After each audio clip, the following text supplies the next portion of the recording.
अब मैं 15 साल के करियर के बाद देख रहा हूँ कि फ्रैंकली डिग्रीज मैटर नहीं करती। यू नो मेरे बहुत सारे फ्रेंड्स हैं जो आईआईटी से नहीं है और आईएम से नहीं है, और आई मीन अगर मैं वेरी ऑब्जेक्टिवली देखूं तो आई थिंक मेरे से काफी सक्सेसफुल हैं। कोई ऐसे फ्रेंड्स भी हैं जो मेरे से और सक्सेसफुल हैं, और आईआईटी से भी नहीं है और आईएम से भी नहीं है।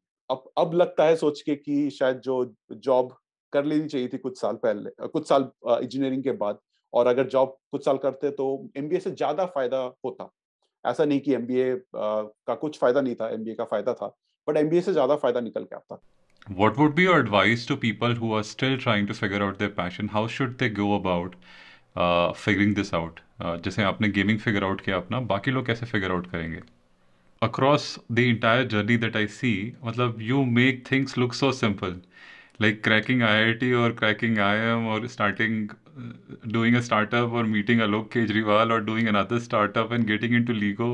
Like, what is your superpower? मतलब, how do you do these things so smoothly? You make it look so easy. Yeah. Uh, Recently, I read it somewhere कि स्वान काफी ग्रेसफुल बर्ड है, बट अगर आप कैमरा नीचे लेके जाओ तो देखोगे कि फ्यूरियसली पैडल कर रहा होता है पानी के नीचे। I think your relationship with money also throughout the entire career has been, uh, I think money has not never been a challenge, right? So while I understand कि early in life, जब हम college से निकलते हैं, we don't have a lot of needs and want, right? How have you been able to maintain your personal finance in a way कि money never becomes a challenge? Because वो एक बहुत बड़ा फेयर हो जाता है लोगों को। I think when you start growing up the corporate ladder, आपकी सैलरीज बढ़ जाती हैं, आपका लाइफस्टाइल एक्सपैंड हो जाता है। What is your advice there कि how should people look at personal finance so that they get the kind of freedom that you have? आज का ये पॉडकास्ट जो है वो बड़ा ही स्पेशल है। हमारे साथ अभिनव सारंगी हैं। अभिनव सारंगी एक ऐसे इंसान हैं जिन्होंने, जो आप कहते हैं ना कि ज़िंदगी में अगर आप अपना पैशन ढूंढ लें तो आपको एक दिन भी काम नहीं करना पड़ेगा। अभिनव ऐसे ही इंसान हैं जिन्होंने बहुत ही अर्ली ऑन अपना पैशन फिगर आउट कर लिया। अभिनव जो है मेरे साथ कॉलेज में थे, आईआईटी रुड़की में 2008 में हम ग्रेजुएट किए। उसके बाद आईआईएम लखनऊ गए। आईआईएम लखनऊ के बाद उन्होंने अपना एक पहला स्टार्टअप शुरू किया, और ये स्टार्टअप करने के बाद उसके प्रोसेस में उनको रियलाइज़ होने लगा कि गेमिंग में उनको बहुत ज़्यादा इंटरेस्ट है, और किस तरह से उन्होंने गेमिंग को धीरे धीरे करके अपना एक स्ट्रॉन्ग करियर बना लिया। बिजनेसेस के बाद बिजनेसेस बना लिए, और अपने पैशंस को परस्यू करते करते वो आज डेनमार्क में हैं। लीगो जो कि जानी मानी कंपनी है, उसमें काम करते हैं और डेनमार्क में रहते हैं। आज उनसे ये सीखेंगे हम कि आप और हम अपना पैशन जो है वो कैसे ढूंढ सकते हैं, और क्या जो पैशन है हमारा, जो इकिगाई है हमारा, क्या इसको करियर में भी हम परिवर्तित कर सकते हैं या नहीं। Welcome Abhinav, welcome to the podcast. It is great. I think the way I see कि जिस तरह से आपने गेमिंग अपना पैशन को फॉलो करके एक बहुत ही सॉलिड करियर बना लिया, जो मतलब प्रीटी मच 14-15 साल पहले जो है वो अनथिंकेबल था। किसी ने सोचा नहीं होगा कि गेमिंग में भी करियर बन सकता है। मतलब हमको तो ये लगता था कि या तो आप डॉक्टर बन सकते हो, या तो इंजीनियर बन सकते हो, या शायद क्रिकेट में जा सकते हो, लेकिन गेमिंग में आप करियर बना सकते हो, this was not known of. So this is very very interesting, and I think would be very very helpful to a lot of people to understand कि कैसे होता है and how should people broadly be thinking about their career, right? तो वो आपसे आज सीखना चाहेंगे।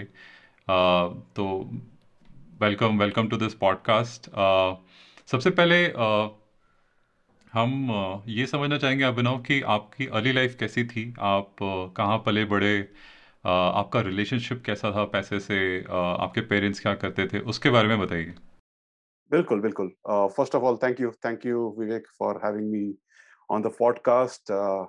Thank you for sharing this platform with me, and yeah, I mean, I love to share my experiences with you, with the audience. Cricket तो पता नहीं, अगर आपने मेरे को क्रिकेट खेलते हुए देखा होगा तो क्रिकेट बहुत बड़ा चॉइस नहीं था, बट हाँ, इंजीनियर और doctor, I think those are the major choices. But थोड़ा अगर मैं पीछे चलूं तो I I grew up most of my life in a small town called Rourkela, Orissa में। स्टील प्लांट है। My father used to work for a company called Mecon, which was a public sector company which does consulting for steel plants and other things. So we spent a lot of I grew up essentially in Rourkela from class 3 to class 12. It was a काफी अच्छी जगह थी grow up करने के लिए. I know it is one of those places जहाँ पर कि आप आप क्लास 5-6 से आप स्कूल साइकिल चला के जा सकते हो, विदाउट एनी वरी कि कोई बड़ी गाड़ी आ रही है एंड और कोई आपको उठा के ले जाएगा या what ever, right. which as a parent are the things which come to my mind. But our childhood was very in that sense very innocent. It's small town, pollution nahi, crime वगैरह नहीं. तो it was essentially a place where you could go out, hang out with your friends, and I luckily had this privilege I had almost the same set of friends all the way through class 3-4 से लेके 12 तक, and I'm still in touch with most of them. So Nice. really good to have that एक आपका core जो रहता है, आपका core circle जो रहता है जिसके साथ आप कभी भी share कर सकते हो. All of them have moved on with their lives, in different parts of the world अभी रहते हैं, very successful in their careers, but we can still talk as individuals. तो वो काफी अच्छा था. From a money perspective, पैसे की बात करूँ तो I mean I think उसमें भी काफी privilege था मेरा. There was, अगर मैं सोचूं तो there was nothing in my life जो मेरे को चाहिए थी और मेरे पास नहीं थी, एक तरह से देखा जाए तो. वैसे तो आप कुछ भी चाह सकते हो, but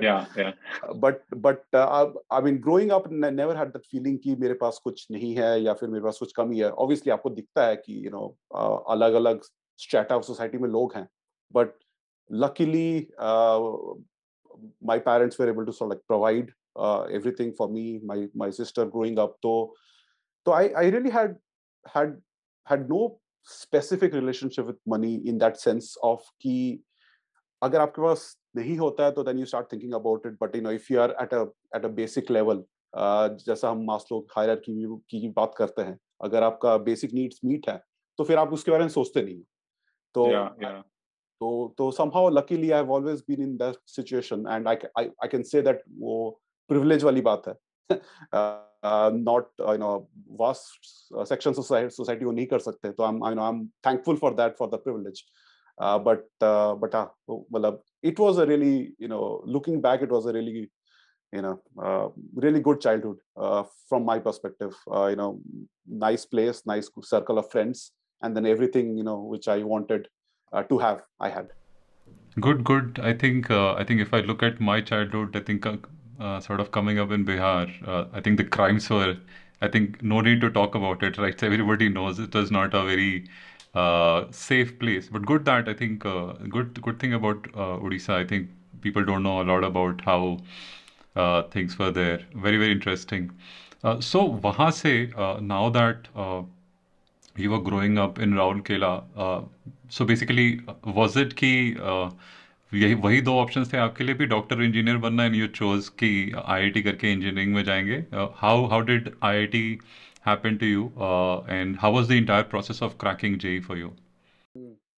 बिल्कुल. आई मीन ब्रॉडली हाँ वही डॉक्टर इंजीनियर. मैं I come from a family of doctors. मेरे ग्रैंड मेरे दादाजी और नाना जी दोनों ही डॉक्टर थे.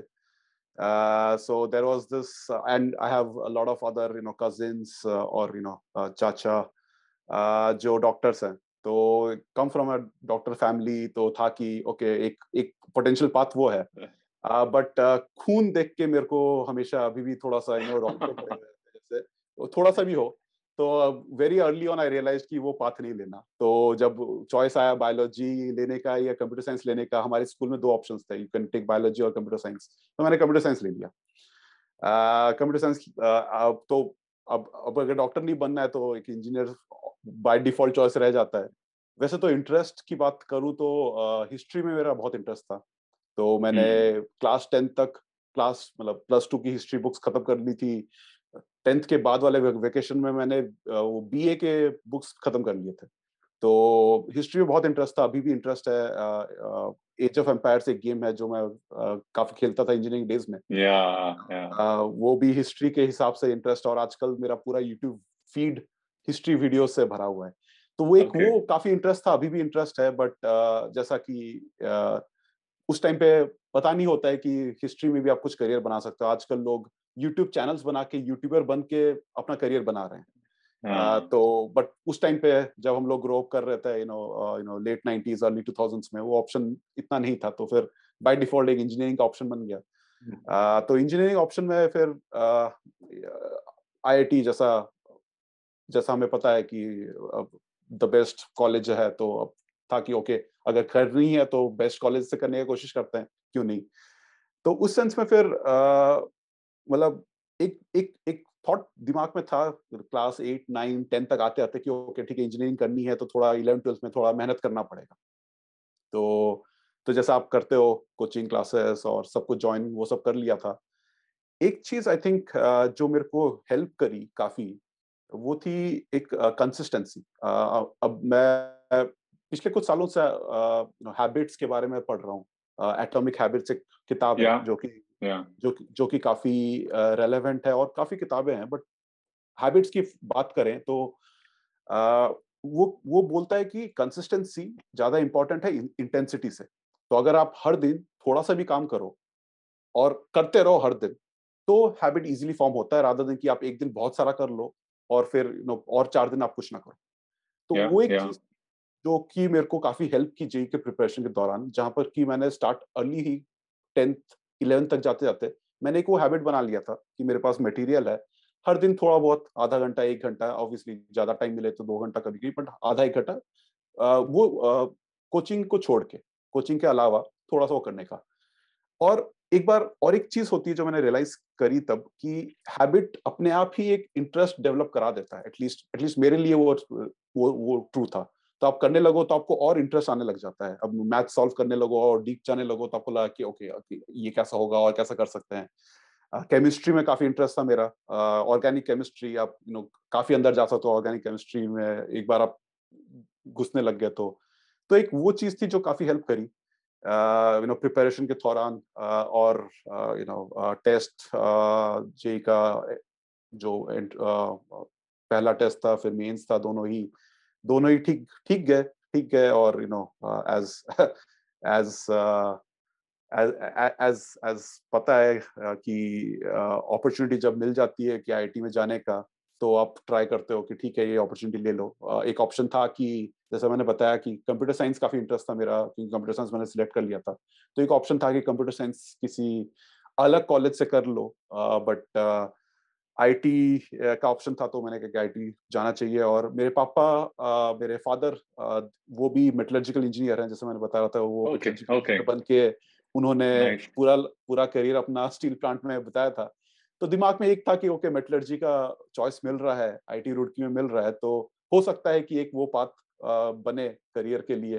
तो थोड़ा सा उस हिसाब से भी वो चॉइस थोड़ा इजी हो गया था कि आईआईटी में मेटलर्जी करनी है या कहीं और कंप्यूटर साइंस करना है। तो मैंने कहा कि मेटलर्जी करते हैं, आईटी करते हैं। करियर बनाने का मौका बना नहीं, करियर का पाथ अलग रह गया मेरा, बट घुसते हुए था कि ओके, मेटलर्जी में कुछ कुछ शायद कुछ डेस्टिनी का और सो सो ऑलमोस्ट मतलब ऐसा लग रहा है कि मतलब मेटलर्जी आपको पता था कि मेटलर्जी में करियर आगे क्या होता है, आप आईआईटी में पहुंच गए थे। And of course, now that we know that your path is very, very different from being a metallurgical engineer. So how was this entire thought process coming up जब आप IIT में थे, right? You went to do an MBA from IIM Lucknow. तो यहाँ से engineering से ये management का ट्रांजिशन कैसे हुआ? Like where did this thought came from? अब अब लुकिंग बैक, अगर मैं अभी अपने लाइफ में सोचूं, तो आई थिंक वो चॉइस बेस्ट चॉइस नहीं था मेरे लिए, क्योंकि ओके मैनेजमेंट कोर्सेज करने के लिए थोड़ा सा work experience, real life work experience I think बहुत इंपॉर्टेंट रहता है। 2 साल का जो एमबीए मैंने किया, काफी सारे क्लासेस थे जो कि, और काफी सारे कोर्सेज थे जो मैंने लिए, जो कि इन हाइंडसाइट मेरे को ज्यादा फायदा देती अगर मैं 2-3 साल या 3-4 साल काम करने के बाद जाता, बिकॉज नो दे एज्यूम कि आपको थोड़ा सा वर्किंग नॉलेज है। तो इन हाइंडसाइट मे बी उतना अच्छा डिसीजन नहीं था, मे बी जैसा हम इंजीनियरिंग और डॉक्टर की बात कर रहे थे कि था कि ओके इंजीनियरिंग कर लिया, अब क्या करना है, ओके एमबीए कर लो। तो एक एक वो पाथ था, शायद मैंने वो ले लिया था। अ, अब लगता है सोच के कि शायद जो जॉब कर लेनी चाहिए थी कुछ साल पहले, कुछ साल इंजीनियरिंग के बाद, और अगर जॉब कुछ साल करते तो एमबीए से ज्यादा फायदा होता। ऐसा नहीं कि एमबीए का कुछ फायदा नहीं था, एमबीए का फायदा था, बट एमबीए से ज्यादा फायदा निकल के आता। तो आई थिंक वो वाला जो डिसीजन था, वो डिसीजन थोड़ा सा फॉलो द हर्ट टाइप का था कि ओके इंजीनियरिंग कर ली, आईटी से कर लिया, ओके एमबीए भी कर लेते हैं, फिर करियर देख लेंगे। In hindsight may be not the best decision, but Okay. अब कर लिया, और I think lot of good things came out of the 2 years in the MBA. I have a really good circle of friends who are successful in their respective fields, who I've been in touch with, और उनके साथ अभी भी काफी बातें होती हैं career की। They've all reached kind of like similar stages career का। तो उस सेंस में अच्छा था, और काफी फायदे भी हुए एमबीए करने के। But Who would you? वो डिसीजन थोड़ा सा I think more of the following the heart था। Okay, but who would you recommend कि मतलब who should be doing an MBA? Hmm.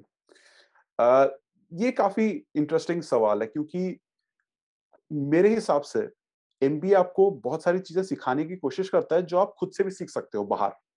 But unless until आप रेडी हो सीखने के लिए, और आप अपने करियर पाथ में उस पॉइंट पे हो जहां पर कि आप सीख सकते हो, आप शायद नहीं सीखोगे। अगर आप बहुत टेक्निकल फील्ड में हो, जैसे एज एन एग्जांपल अगर आप प्रोग्रामर हो, मैंने अपने पर्सनल लाइफ में काफी प्रोग्रामिंग करी है, टेक लोगों का टीम मतलब बिल्ड किया है, और टेक लोगों के साथ काफी काम किया हुआ है, और अभी भी करता हूँ as on a day to day basis product role में रह के। तो उस वाले रोल में आपको काफी एक एक ये रिस्क रहता है कि आप काफी स्मॉल या छोटे प्रॉब्लम्स पे और डीप डीप जा सको, और डीप डीप आप जा रहे हो, रादर देन कि आप ब्रॉड थोड़ा हेलीकॉप्टर व्यू जो होता है, जो हम बोलते हैं कि आप ब्रॉड हेलीकॉप्टर में जाके अगर आपको पूरी दुनिया देखनी है कि कैसा दिख रहा है, वो वाला एक माइंडसेट थोड़ा मुश्किल हो जाता है, अनलेस अंटिल आप खुद सोच रहे हो कि ये चीज मेरे को करना है, और मेरे को इसके अराउंड जो स्किल्स है वो डेवलप करनी है। एमबीए क्या करता है कि आपका होराइजन थोड़ा ब्रॉड कर देता है, हेल्प करता है आपको एक बिजनेस के अलग अलग एस्पेक्ट्स को देखने के लिए। बिजनेस में आपका स्ट्रैटेजी, जैसा आप कंसल्टिंग करते हो विवेक, स्ट्रैटेजी एक पार्ट है, मार्केटिंग दूसरा पार्ट है, सेल्स और एक पार्ट है। अब ये सारी चीज अनलेस अंटिल आप एंटरप्रेन्योर हो, आप सारी चीज नहीं करोगे अपने करियर में। Yeah, तो yeah. और शायद करने की जरूरत भी नहीं है, क्योंकि आप काफी जनरलिस्ट हो जाओगे, और जनरलिस्ट भी होना फायदेमंद नहीं है। बट एक वो माइंडसेट शिफ्ट की बिजनेस में बहुत तरह के एस्पेक्ट्स होते हैं, बहुत चीजें होती हैं जो बिजनेस को सक्सेसफुल बनाती हैं, और अगर आप एक ही चीज कर रहे हो तो वो माइंडसेट ला पाना थोड़ा मुश्किल है। तो आई थिंक उस सेंस में मेरे हिसाब से एमबीए सबको करना चाहिए, बट एमबीए आपको ऐसा कुछ नहीं बताता जो आप खुद से ना कर पाओ। तो आइडियल सिनेरियो में अगर आप ऑलरेडी उस माइंडसेट में हो, ऑलरेडी आपके पास रिसोर्सेस हैं, जैसे कि बुक्स हैं, यूट्यूब चैनल्स हैं, जैसे ये चैनल है, और आप Yeah. सोच रहे हो उसके बारे में, तो फिर एमबीए की कोई जरूरत नहीं है, आप अपने आप वो कर लोगे। बट अगर आप नहीं कर रहे हो तो MBA can be a good option to broaden your horizons, broaden your way of thinking about how a business is run. और आई थिंक पहले मैंने बोला कि शायद थोड़ा सा काम करने के बाद जाने का फायदा होता, बट वो mindset early on in a career, getting that mindset I think मेरे को काफी हेल्प किया जब मैंने स्टार्टअप में गया। I had a holistic view of कि एक स्टार्टअप को सक्सेसफुल बनाने के लिए आपको क्या क्या चीजें होनी चाहिए, टीम में होनी चाहिए, क्या क्या स्किल्स होनी चाहिए, और क्या क्या सोचना चाहिए ताकि आप बना सको। And I think that has helped me over the post MBA 12 साल का जो मेरा अभी का 12-13 साल का करियर अभी हुआ है। तो हाँ मतलब इंटरेस्टिंग है, करना Yeah, yeah. सबको चाहिए, बट किसी को भी करने की जरूरत नहीं है। हाँ, मतलब मेरे साथ तो ऐसा ही हुआ कि मतलब मैं तो एमबीए किया नहीं है, लेकिन क्योंकि कभी सेल्स रोल पे था, कभी मार्केटिंग में था, कभी स्ट्रैटेजी में था, तो I got to learn all of this on the job itself. और आई थिंक वर्क एक्सपीरियंस ही बढ़ता चला के मैंने डिग्री नहीं ले पाया कभी। तो I completely agree. I think on the job आप सीख सकते हैं, but that gives you a very good holistic perspective. I think that's a good point. तो सो आई थिंक आप शुरू कर रहे थे एक मेटलर्जिकल इंजीनियर, फिर आप एक बिजनेस ग्रेजुएट हो गए, फिर आप देखा मैंने कि आपने कहीं ज्वाइन भी नहीं किया कैंपस के बाद, आई थिंक IIM लखनऊ के बाद, and then you jumped into entrepreneurship straight away after from coming out of IIM Lucknow. तो ये लाइक कुछ ज़्यादा ही फास्ट ट्रांजिशन हो रहा था, लाइक 2-3 सालों में, moving from engineer to a business school graduate to becoming an entrepreneur. ये एंटरप्रेन्योरशिप का मतलब कैसी शुरुआत हुई? मतलब how did it happen, how did occur, what happened? या प्रोसेस बताइए आप। बिल्कुल बिल्कुल। एंटरप्रेन्योरशिप का एक back of the head thought काफी टाइम से था। इंजीनियरिंग में भी अगर आप रिमेम्बर, अगर आप याद करोगे, वेनम नाम की मैगजीन हमने स्टार्ट करी थी। सत्या जो आपके चैनल में आ चुका हाँ है, हाँ। वो फाउंडर था, मैं एडिटर था उस मैगजीन का। वो हमारा एक तरह से एक काफी अर्ली बिजनेस वेंचर था, जहां पर कि हम एड्स बेच रहे थे रुड़की के कंप्यूटर शॉप्स को, ताकि वो हमारे ओके। मैगजीन में एड्स हम उनको बना सके और उनको उनका मार्केटिंग कर सके। तो एक वो अर्ली स्टेज एक एक्सपीरियंस था एंटरप्रेन्योरशिप के साथ। हमने 2-3 इश्यूज निकाले उसके, काफी अच्छा एक्सपीरियंस था। और आई थिंक उस एक्सपीरियंस ने काफी रोल प्ले किया था मेरे जो इंजीनियरिंग की जो जॉब प्लेसमेंट था उसमें। इंजीनियरिंग के जॉब प्लेसमेंट में आई थिंक वो वेनम का एंटरप्रेन्योरशिप का जो थोड़ा सा काम था, वो उसने काफी बड़ा रोल प्ले किया था, क्योंकि आई थिंक काफी मेरा इंटरव्यू इंटरेक्शन, जॉब इंटरव्यू का इंटरेक्शन उसके अराउंड था कि वेनम में क्या किया, कैसे किया, क्या सीखा आपने। आई थिंक सत्या के एक्सपीरियंस भी सिमिलर होगा, क्योंकि आई थिंक उसने भी वेनम के बारे में बात की होगी अपने इंटरव्यू में, आई इमेजिन। तो एक एंटरप्रेन्योरल, क्या बोलते हैं वो, स्पार्क पहले से ही था दिमाग में कि ओके, काफी मजा आया ये करके। और आप मतलब आपको बहुत सारी चीजें करनी पड़ती हैं to finally see the result after a point, and though delayed gratification होता है, बट होता है कि ओके ये कर लिया हमने। तो एक वो था दिमाग में। इवन एमबीए जब मैं गया था करने के लिए, एक बैक ऑफ द माइंड ये था कि कुछ ना कुछ खुद का कर सकते हैं, खुद ना कुछ कर सकते हैं। और अब इसमें मैं मतलब थोड़ा पीछे वो ले जाऊंगा, जैसा आपका पहला क्वेश्चन था कि पैसे के साथ रिलेशनशिप। तो मैं बोल रहा हूँ कि ये सबके लिए पॉसिबल नहीं होता, बट बिकॉज प्रिविलेज था, मैंने कभी ऐसा नहीं सोचा कि अगर जॉब नहीं करूंगा और कुछ और अपने पैशन को फॉलो करूंगा, तो मेरे पास मतलब मेरे पास कोई ऑप्शन नहीं होगा, कि मेरे पास खाने के लिए नहीं होगा। आई रिमेम्बर एमबीए के दौरान सेकेंड ईयर में, जब मैं सीरियसली सोच रहा था ये करने के लिए अबाउट एंटरप्रेन्योरशिप, तो मैंने पापा को फोन किया कि पापा ये सोच रहा हूँ कि प्लेसमेंट बैठू नहीं बैठू। तो पापा ने बोला कि जो करना है कर, अ, मेरा सपोर्ट है, उतना ही, मतलब उससे ज्यादा नहीं। मैंने ये बात नहीं करी कि पापा कितने पैसे आप दे सकते हो पर मंथ, वो सब नहीं। पापा ने बोला मेरा सपोर्ट है, जो करना है कर। और मुझे पता था कि वो काफी जेन्युइन था, क्योंकि that has been my experience all through my life कि जो तो इस सेंस में एक एक वो रिस्क नहीं था। मतलब रिस्क था, बट मेरे दिमाग में नहीं था कि अगर मैं हम्म। जॉब नहीं करूंगा और स्टार्टअप करूंगा तो क्या हो जाएगा। मैंने कहा नहीं होगा, अगर स्टार्टअप सक्सेसफुल नहीं होता है तो 2 साल के बाद जॉब कर सकता हूँ। तो ये अब अगेन प्रिविलेज की जगह से होता है, अगर आप प्रिविलेज में हो तभी आप कर सकते हो। तो आई थिंक वो एक काफी फैक्टर था।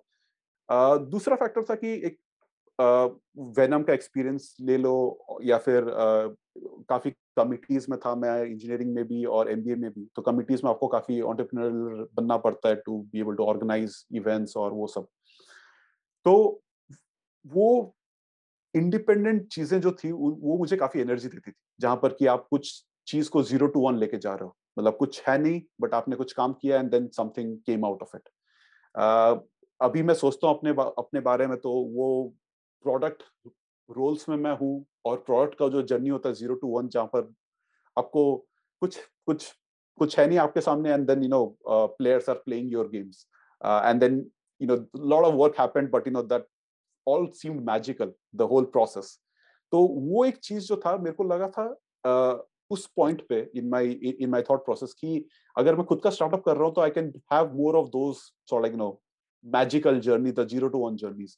मुझे लगा था कि अगर मैं बड़े जॉब में चला जाऊं तो I will probably be a smaller part of a bigger thing, but that जो पूरा आपका लेगो ग्रुप में हम एक ये चीज बोलते हैं, प्राइड ऑफ क्रिएशन बोलते हैं हम, कि आपने अगर खुद कोई एक लेगो सेट बनाया है, तो चाहे वो कितना भी बेकार लगे, आपको लगता है कि that is the best thing for you. काफी रिसर्च शो करता है कि अगर आपको पेंट का हमने वो दे दिया, पेंट बनाने का तरीका दे दिया और आपने खुद पेंट बनाया है, और फिर आप उसको वैल्यू करना चाहते हो, देन आप उस पर ज्यादा वैल्यू एस्क्राइब करते हो एज कम्पेयर टू किसी और के पेंटिंग पे। तो essentially you somehow always feel more involved in things that you have done yourself, and you have seen that journey. तो ये पार्ट, ऑब्वियसली अभी मैं एक बड़े कंपनी में हूँ, but I still try to keep that bit of ownership और pride of creation at the forefront of my thought process, की वो रखूं। तो वो चीज मेरे को जब मैं एमबीए कर रहा था, तो ये चीज था कि ये 0 to 1 जर्नी जो मेरे को बहुत सही लग रही है करने में, और मजा आ रहा है, और I get a lot of satisfaction out of it and a lot of learning out of it. ये चीज आई थिंक अपने स्टार्टअप में मैं अच्छी तरह से कर पाऊंगा। तो वो था। अब क्या स्टार्टअप करना है, उसके लिए I had to work on a few other different things, और थोड़ा टाइम लगा था, but at least MBA second year तक काफी क्लियर था मेरे दिमाग में कि मेरे को खुद से कुछ करना है, खुद का कुछ करना है। एंड विद दिस थॉट कि अगर नहीं होता है तो you can always go out and find a job again. Having एक आईआईटी की डिग्री और आईएम की डिग्री हेल्प करती है। तो एक कॉन्फिडेंस आ जाता है बंदे में कि आपने ये दो चीजें कर ली हैं, तो आप जॉब तो कर ही लोगे कहीं भी, या जॉब तो निकाल ही लोगे। और आ, तो वो एक तो मेरे दिमाग में वो था। आई रियलाइज नाउ कि इतना कॉमन नहीं था तब। दिस इज 2010 2011 में। अभी काफी कॉमन हो गया है। अभी ये थॉट प्रोसेस वाले यंगस्टर्स काफी दिखते हैं, काफी निकल के आते हैं, काफी कॉलेज से निकलने से पहले भी स्टार्टअप आज के काफी कॉमन हो गया है। बट हमारे उस टाइम पे उतना नहीं था, बट मेरे लिए इतना बड़ा डिसीजन नहीं था, at least from that point, from my perspective, क्योंकि था कि ठीक है, देखा जाएगा, मतलब ये भी think करके देख लेते हैं। Yeah, I think having this awareness कि आप ये रिस्क ले सकते हो, and having the confidence कि you have the degrees and job तो मिल ही जाएगा कभी भी. I think that confidence, a lot of time people lack. People don't have that clarity कि the world is not going to fall down अगर आप job नहीं करोगे तो. And given that you have these big degrees, you can go ahead and do whatever you want to do, right? I had a similar thought कि जब मैं I was just trying to move to Bangalore, I was like कि IIT की degree है यार, नौकरी तो लगी जाएगी, टेंशन क्या लेना, right? And whether I have a MBA degree और नॉट, और फाइनेंस डिग्री और not, people I think will find something. So I think this is I completely agree. I think this is very very important that people understand ki and take this risk and understand the position they are in. Uh, एक चीज just so that कि उस point को हम थोड़ा सा और मतलब ले सकें। I think mm, more than the degree, confidence जैसा आप बता रहे हो, दैट इज yeah. इम्पोर्टेंट। क्योंकि Mm, अब वो कॉन्फिडेंस आप कैसे बिल्ड करो, वो आई थिंक इंडिविजुअल जर्नी है। अब मेरे लिए था कि ओके, डिग्री है तो कॉन्फिडेंस है, और फैमिली का बैकिंग है कि तो कॉन्फिडेंस है कि there is always this. But I think confidence काफी जरूरी है। और अगर आपके पास थ्रू थ्रू यूट्यूब चैनल्स या अदर आपके पास स्किल्स हैं, आपके पास नॉलेज है, और आप डेवलप कर सकते हो, तो अपने आप कॉन्फिडेंस आ जाएगा। क्योंकि अब मैं 15 साल के करियर के बाद देख रहा हूँ कि फ्रैंकली डिग्रीज मैटर नहीं करती। मेरे बहुत सारे फ्रेंड्स हैं जो आईआईटी से नहीं है और आईएम से नहीं है, और आई मीन अगर मैं वेरी ऑब्जेक्टिवली देखूं, तो आई थिंक मेरे से काफी सक्सेसफुल हैं। कोई ऐसे फ्रेंड्स भी हैं जो मेरे से और सक्सेसफुल हैं, और आईआईटी से भी नहीं है और आईएम से भी नहीं है।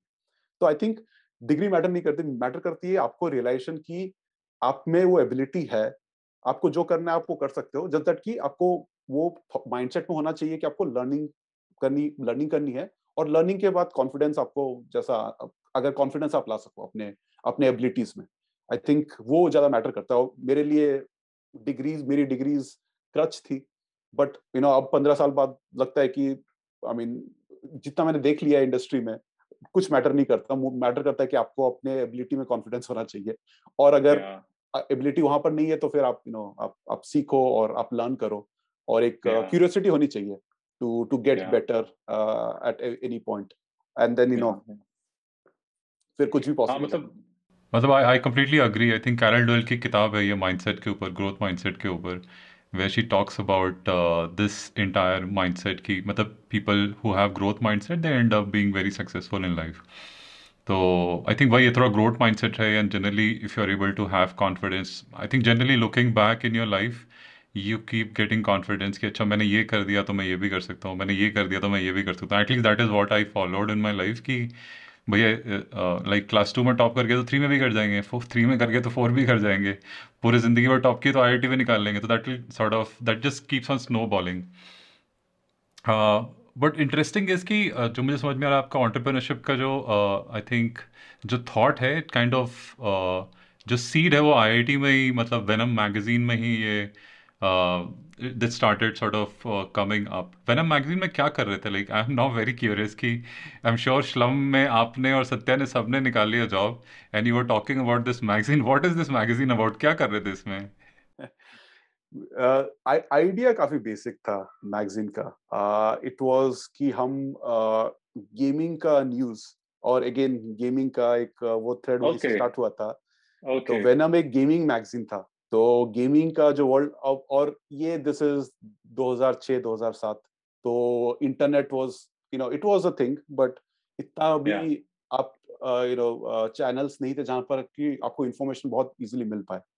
तो वो मैगजीन का कॉन्सेप्ट ये था कि हम क्यूरेट करेंगे news around the world of gaming, and I will provide that news to all the students of IIT Roorkee for free.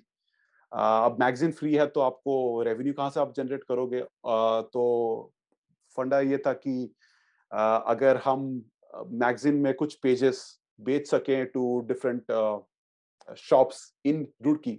अब शॉप्स कौन से? कंप्यूटर वाले शॉप्स हैं। अब स्टूडेंट्स हैं, इंजीनियरिंग के स्टूडेंट्स हैं, तो कंप्यूटर तो खरीदते ही हैं। तो कंप्यूटर शॉप्स का है कि ओके, आपने अगर 700 लोगों के सामने मेरा शॉप का एडवर्टाइजमेंट कर दिया तो it is value for them for certain amount. अगर मतलब अब अमाउंट्स तो अब मैं सोचूं तो बहुत ज्यादा अमाउंट्स नहीं थे वो, but at least from marketing perspective उनके लिए था कि ओके 700,000 लोग के सामने अगर मेरे शॉप का पैम्फलेट जा रहा है और एसेंशियली छप के जा रहा है और लोगों के पास है, तो इट हैज सम वैल्यू। तो उस हिसाब से हम अपना खर्चा निकाल रहे थे of printing all those things. बाकी सब तो वॉलंटियर वर्क था। सत्या बिजनेस साइड और सेलिंग साइड में था, मैं एडिटर था। तो getting all the curating all the articles और writing some of the articles and essentially getting the information all कि क्या इंफॉर्मेशन रेलिवेंट हो सकती है ताकि स्टूडेंट्स मैगजीन को पढ़ें और लाइक करें। तो ये था मतलब गेमिंग मैगजीन। और गेमिंग काफी तभी भी काफी रेलेवेंट था, अभी भी काफी रेलेवेंट है। अभी ऑब्वियसली और तरीके हैं आपको टू गेट न्यूज, बट उस टाइम पे मैगजीन वाज अ थिंग जहां पर कि हमें लगा था कि थ्रू दैट मीडियम हम हेल्प कर सकते हैं to for for IIT Roorkee के स्टूडेंट्स को गेमिंग वर्ल्ड से अप टू डेट रखने के लिए। इंटरेस्टिंग। आई थिंक काफ़ी सारे प्रॉब्लम सॉल्व कर लिया आपने। मतलब आई थिंक डिमांड समझ लिया, and then you also figured out how where to get money from, and I think team भी आपने जो बनाई काफ़ी कॉम्प्लीमेंट्री स्किल सेट है। You are in watch out magazine, तो you had this editorial ability, and then Satya is I think strong on the sell side and marketing side. I think team भी आपने अच्छी बना ली शुरू में। टीम भी थी, बट मैं वॉच आउट में नहीं था। अच्छा, ओके, वॉच आउट में नहीं था, but okay, sorry, some reason नहीं I had this. Okay. नहीं नहीं, मैं नहीं था वॉच आउट में, बट लिखना तो मैं काफी करता ही था उस टाइम पे, शॉर्ट स्टोरीज और अदर थिंग्स। तो उस सेंस में और गेमिंग का था ही पैशन। तो हाँ मतलब उस टाइम पे तो कॉलेज में प्रोजेक्ट्स जैसे करते हैं उस हिसाब से लिया था। अभी बाद में ही सोच के लगता है कि जैसा हम बोल रहे हो कि प्रॉब्लम सॉल्व कर दिए थे, बट वी एसेंशियली तुक्के से एक तरह से कि ओके ठीक है, मैगजीन बनानी, ओके पैसे कौन देगा प्रिंट करने के लिए, ओके किसके पास जाएं, ओके चलो शॉप के पास जाते हैं, शायद वो पैसे दे दें। ओके ठीक है, उन्होंने दे रहे, अरे अच्छी बात है, अब तो हम छाप सकते हैं, 500 का प्रिंट करवा सकते हैं। ओके 500 और थोड़े अगर और एक बेच दिया तो 700 का प्रिंट बना जाएंगे, 700 का प्रिंट बना देंगे तो सारे कॉलेजेस में बांट सकते हैं सरोजनी छोड़ के। मैंने कहा ठीक है करते हैं। ऑलमोस्ट फर्स्ट प्रिंसिपल थिंकिंग जिसको बोलते हैं, वो फर्स्ट प्रिंसिपल थिंकिंग है यहाँ पे। तो फिर एमबीए के बाद जब आपने स्टार्टअप शुरू किया, एंड आई थिंक बहुत सारे जो अपकमिंग एंटरप्रेन्योर्स हैं काफ़ी काफ़ी बार स्ट्रगल करते हैं कि how to come up with an idea and which idea you have to work on. तो ये जो pricetrade.com जिस पे आप काम करते हैं, ये आइडिया कैसे आया? How did you stumbled upon कि इस पे ही काम करना है और इस पे ही समय लगाना है? How did that happen? उसकी भी journey I mean straight forward तो नहीं थी, क्योंकि उससे पहले और 2-3 आइडियाज पे मैंने काफी टाइम स्पेंड किया था ड्यूरिंग एमबीए के सेकेंड ईयर और थोड़ा बाद एमबीए के बाद भी। तो 2-3 आइडियाज पे काम किए टू एसेंशियली फिगर आउट कि कहाँ पर मेरे स्किल्स और मेरा इंटरेस्ट सब कुछ अलाइन करेगा, क्योंकि इतना इजी नहीं होता जैसा आप बोल रहे हो। It is very true. जो भी आइडियाज मैं कंसिडर कर रहा था उस पॉइंट पे, ये वाला आइडिया प्राइस शेड का, एसेंशियली प्राइस शेड का कॉन्सेप्ट ये था कि mobile phones were becoming a common thing उस पॉइंट पे। 2010 2011 की बात है, 2010। अब अब most of the people were getting their first phones, second phones, but because phones were still somewhat of a luxury at that point, a lot of the section of society was not getting the phone.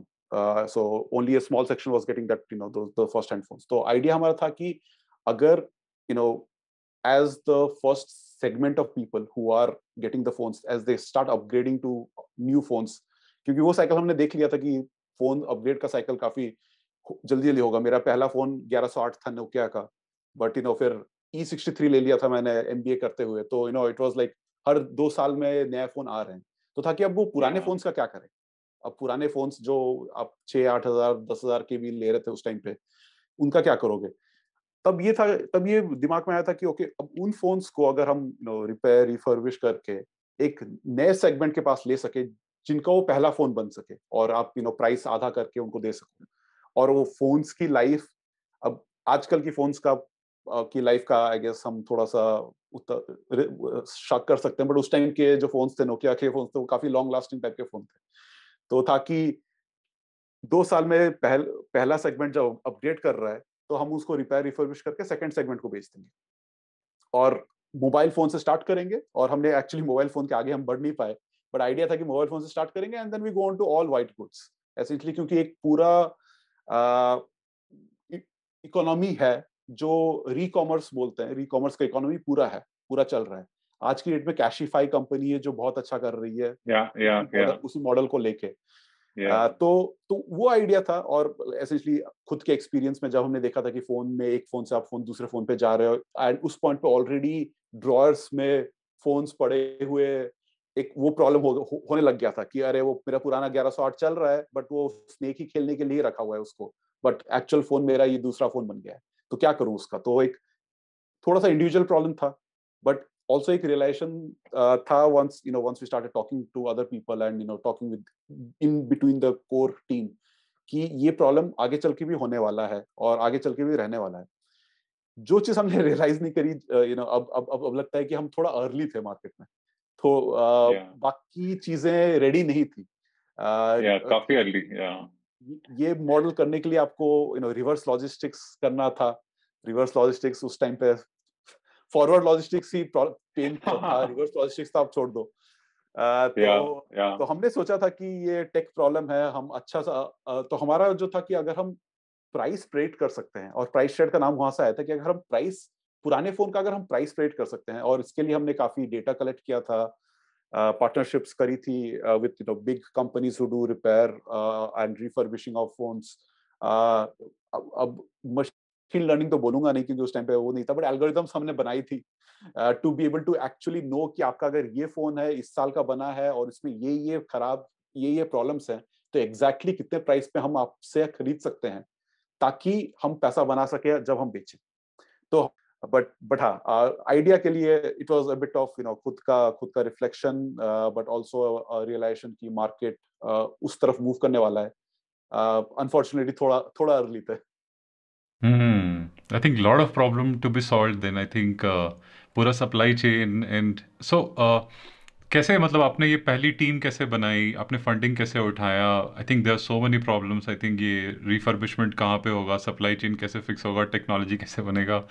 How did you all of do all of this? Like team कैसे बनाई? I think because I think वो at least I feel कि that is like one of the most important thing to do when you are building a startup, कि to build that first core team. जो core team था, just me and a friend of mine, और वो friend was in that same group जो मैं बता रहा था पहले, मेरे स्कूल के फ्रेंड्स के सर्कल. तो he had a similar sort of like journey of engineering and then MBA, and then we were trying to figure out कि करना क्या है लाइफ में. और somehow we connected on this idea कि कुछ स्टार्टअप करना है ज्यादा. इवन दो दोनों ने MBA कर रखा था, बट उसका थोड़ा सा ज्यादा इंटरेस्ट था. मेरा उस साइड में भी इंटरेस्ट था, बट टेक वाली साइड मेरे को मुझे इंटरेस्ट था. तो एक्चुअल प्रोग्रामिंग, कोडिंग और टेक वाली साइड, तो एक कॉम्प्लीमेंट्री स्किल्स थे इनिशियली, और था कि कुछ करना है. तो we actually went through multiple ideas before we landed on price trade. Funding initially, again friends family round जो होता है, फ्रेंड्स फैमिली के राउंड्स के थ्रू इनिशियल थोड़ा अमाउंट, मतलब एज एंजल इन्वेस्टिंग उठाया था. उस टाइम पे फंडिंग इकोसिस्टम इतना डेवलप नहीं था, तो we didn't really have a lot of help early on. But initially जितना उठाया था friends and family, that the angel small angel round, that was enough. फिर हमने एक्चुअली कुछ टाइम बाद हमें स्टार्टअप चिली, एक एक्सेलरेटर था उस टाइम पे, अभी भी है स्टार्टअप चिली एक्सेलरेटर, उनसे भी थोड़ी फंडिंग मिल गई थी, which also helped a little bit. तो funding I think initial stage में एंजल और सीड स्टेज का चैलेंज नहीं था. अगर हम सीरीज ए तक पहुंचते, सीरीज ए तक पहुंचे नहीं, सीरीज ए तक पहुंचते तो शायद चैलेंज होता एक्चुअल. बट हम सीरीज तक पहुंचने का जो जर्नी था, उसमें हमने काफी चीजें रियलाइज कर ली थी. But apart from the core team, फिर it was reaching out, and trying to find other people. एक टेक्नोलॉजी में मैंने थोड़ा बहुत लर्न कर लिया था, but then having that the right CTO in team, or the right tech lead was important. We hired someone who had sort of moved back from the US, high profile career, and he wanted to do something in India, and he really liked this idea of price trade और हम क्या करना चाहते थे. So we were able to kind of get him on board. Had a small sort of tech team under him, a small operations team, and most of these people are also entrepreneurs now. When I look at like my core team, most of the core team are people who are very successful, multiple exits. One of the first programmers we hired, he's now with Google, a senior programmer at Google in the US. So Nice. somehow इतना nation stage था I guess उस time पे, कि अगर आप कुछ कर रहे हो and it is somewhat interesting, people would somehow be able to find you and come and get you. And then उस पॉइंट पे it was a challenge, it was a struggle get to the right people, but I think we got a really good solid team, because it was not really that common for people to be really doing a startup. तो उस time पे था कि जिसको startup करना है, they would almost self select into a higher sort of skill level, because they are like they could easily do the easy thing, but they didn't want to do the easy thing, they wanted to do this hard thing. So they almost self-selected for it, and and they are very successful in all the other areas. So it was a great, we ran it for 1.5-2 years, 2 साल तक. छोटा सा exit जब हमें realise किया कि technology problem नहीं है, ऑपरेशनल प्रॉब्लम है, तो फिर हमें एक दूसरी कंपनी को we are able to sell it, get a small exit, so that जो एंजल्स हमारे पास थे, we were able to at least say कि आपके पैसे डूबे नहीं हम हमारे ऊपर इन्वेस्ट करने पे, and then give them a small return. And then realized कि थोड़ा सा अर्ली था in the market, which is a big challenge in business. आप अर्ली नहीं होना चाहते और आप लेट नहीं होना चाहते, आप परफेक्ट टाइम होना चाहते हो, but it's impossible to predict क्या perfect. yeah, it is important to understand when to exit, because अगर उसमें लगे रहते तो I think of course I think बन जाता, but I think it had taken some time because या industry was still maturing. Make sense, interesting. So उसके बाद वहाँ से आपका गेम्स टू विन का ट्रांजिशन कैसे हुआ? वहाँ पे क्या कर रहे थे? एंड आई एम अज्यूमिंग कि यहाँ पे, and please correct me, this is where you started sort of getting a sense कि gaming is your calling. Is it? हाँ, थोड़ा बहुत, बिकॉज गेम्स हमेशा से ही, as someone who was passionate about games हमेशा से मैं खेल ही रहा था. वो पॉइंट था, दिस इज 2012 इश, जहां पर कि आईफोन आ चुका था, and there already a couple of iterations of the iPhone. Mobile gaming was starting to become a thing. तो पहली बार essentially you could take a game with you wherever you want. नहीं तो हम पहले टीवी के सामने बैठ के खेलते थे जब बचपन में था, फिर पीसी के सामने खेलते थे. सो जब मोबाइल गेमिंग स्टार्ट होने लगा था, आई समहाउ रियलाइज्ड, अब नॉट समहाउ बट मैंने रियलाइज किया कि कुछ इंटरेस्टिंग हो रहा है. This will essentially allow more players to make games. और एक वो जो पुरानी कहावत है ना, जब गोल्ड रश होता है तो आप गोल्ड के पीछे मत जाओ, जबकि अब फिलहाल मैं गोल्ड के पीछे ही जा रहा हूँ, बट बोलते हैं कि गोल्ड के पीछे मत जाओ, आप हथौड़े या पिकैक्स बेचो, राइट, सेल द टूल्स. तो वो उस आइडिया को लेके मैं एक टूल बना रहा था, और एक एसेंशियली एक सॉफ्टवेयर बना रहा था जो कि गेम डेवलपर्स को हेल्प करे among other things to do A B testing. जो कि वेब पे कुछ टूल्स थे उस टाइम पे. विजुअल वेबसाइट ऑप्टिमाइजर बोल के एक टूल था जो वेब पे आप एबी टेस्टिंग के लिए कर सकते हो, बट मोबाइल गेम्स में मोबाइल में स्पेसिफिकली ऐसा कोई टूल नहीं था उस टाइम पे. और वो टूल इंपॉर्टेंट था कि क्योंकि again as a product perspective, आप चाहते हो कि आप प्लेयर्स को जितना यूनिक एक एक्सपीरियंस दे सको उतना अच्छा है. तो आप अगर टेस्ट कर सको कि ये अच्छा लगेगा, ये अच्छा लगेगा, ऑप्शन ए बेटर रहेगा या ऑप्शन बी बेटर रहेगा. अभी तो बहुत सोफिस्टिकेटेड हो चुके हैं उस तरह के टूल्स, और I mean industry keeps going, but at that point कुछ ज्यादा टूल्स नहीं. तो I was building this tool. As part of this building tool, मैंने कहा कि अब टूल तो बना रहे हो, बट कस्टमर के पास तो जाके बात करना रहता है कि कस्टमर को चाहिए नहीं होगा या नहीं होगा. At that point, I was in Bombay, so I knew Games to Win was one of the bigger gaming companies. So I went so I essentially cold emailed Alok, saying I'm building this tool, might be interesting for you in your mobile games kind of. At that point, they were still between, वो web games भी थे उनके, mobile games भी starting करने लगे थे, start करने लगे थे मोबाइल गेम्स बनाने का. मैंने कहा कि मोबाइल के लिए एक टूल बना रहा हूँ, might be interesting for you. Cold email Alok. Alok invited me to, within the next week or the week after, to come and kind of share what I'm building and get more experience. So I shared with him sort of like, this is what is I'm building. It will still take some time, क्योंकि उस time पे मैं खुद ही बना रहा था. So because I have a technical background थोड़ा बहुत, and self-taught programmer, so I was building this by myself, the tool. Just to see कि market में people would want it or not. So reached out to Alok, talked to him. As part of that process, what happened was, Alok said, you can work out of our office for a couple of days a week if you want. मैंने कहा कि ये भी अच्छा है, क्योंकि I get to kind of be in a gaming studio and really know what their pain points are, or what I can do better with it. So I took him up on his offer, and I think he really liked this idea of an entrepreneur trying to kind of build something in the gaming space.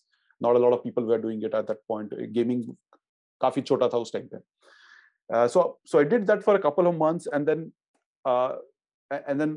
at one point I remember Alok saying कि, I mean, because they were entering into this new space of mobile gaming, तो Alok ने कहा कि you seem like someone who can help us. तो आप अपना tool बना सकते हो, या you can come and help us with some of these things. Let's do it like a 12-month kind of a contract, जहाँ पर कि you come on board, you help us with our mobile gaming, essentially, क्योंकि it's a new thing they were trying to set up. Essentially मेरा title था entrepreneur in residence, but it was effectively a product manager, where I was helping them sort of transition from one aspect of gaming to another aspect of gaming, जो कि आजकल free to play gaming बोलते हैं जिसको, जहाँ पर कि you need a lot of data science in there, a lot of data analytics, lot of like lot of knowledge to be able to build a game which can last for a longer period of time. तो उसके लिए थोड़ा सा एक अलग तरह का चाहिए था. तो आलोक said कि come do this, and then maybe after 12 months you have enough information of how a game studio runs to be able to go back and do your tool.